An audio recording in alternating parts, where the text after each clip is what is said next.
प्यारे बच्चों, आदाब। आइए कुछ बातचीत करें।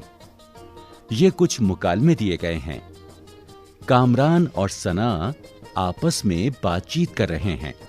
आइए कामरान और सना की गुफ्तगू सुनिए। सना, आप कैसी हैं? मैं ठीक हूँ। आप कैसे हैं कामरान? मैं भी अच्छा हूँ। सना, आप कहाँ जा रही हैं? मैं बाजार जा रही हूँ कामरान।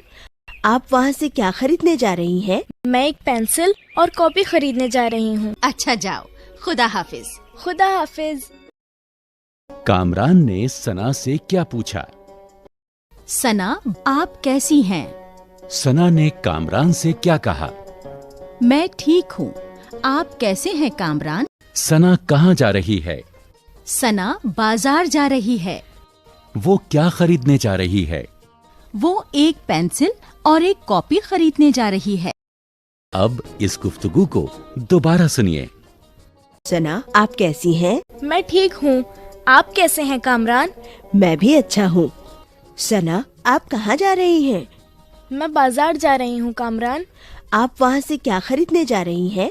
मैं एक पेंसिल और कॉपी खरीदने जा रही हूँ। अच्छा जाओ, खुदा हाफिज। खुदा हाफिज।